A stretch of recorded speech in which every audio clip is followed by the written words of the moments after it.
So question 19. Toby invested £4,500 for 2 years in a savings account. He was paid 4% per year interest. How much did Toby have in a savings account after 2 years? Well, let's work it out. We see that after 1 year he's going to have £4,500 times 1.04, and after 2 years he's going to have this amount times again 1.04. So after 2 years he's going to have £4,500 times 1.04 squared. And why is this? Because if you imagine 1 year, he's going to have, so each year is going to times the previous year's amount by 1.04.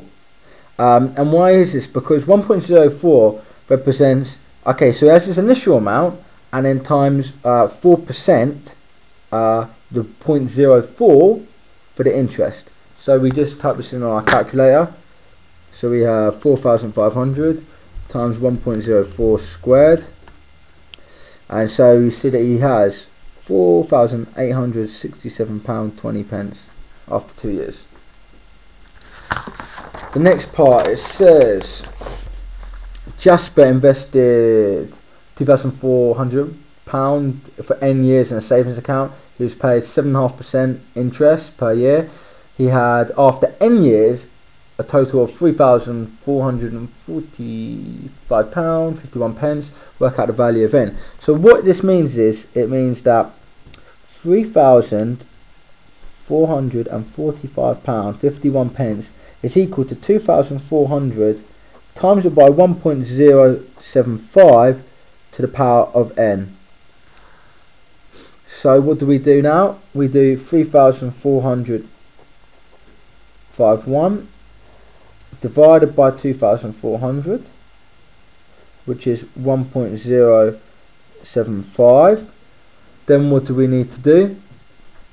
Well, the advanced approach would be to take logarithms of both sides, but as we're taking a GCSE paper, we don't know about these methods. So ignore, if you didn't understand that, just ignore what I said and we'll just carry on down here. So after 0 years he has £2,400.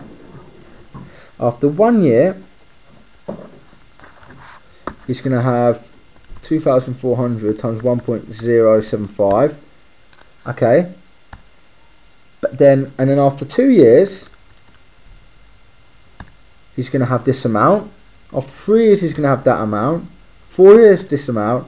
5 years that amount. But we notice that after 5 years he's going to have 3,445.51, which is our desired amount. So it's going to be 5 years. So we show a bit of working.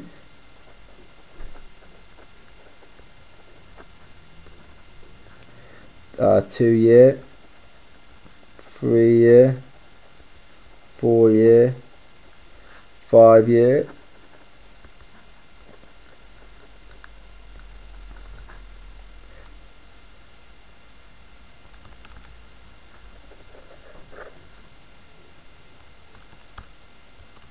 2 years it's this amount,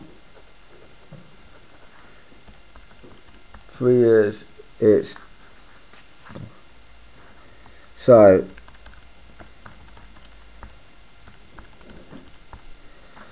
2,773.5. 4 years it's 2,981.51.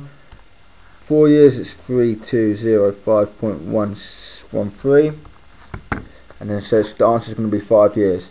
So essentially, when you're answering this question, the best way to go about it is just take the initial amount, find the increase, the amount for the after 1 year, which is just going to be 1.075, where the 0.75 represents the increase, and then you just keep on timesing it by this amount until you get your desired year.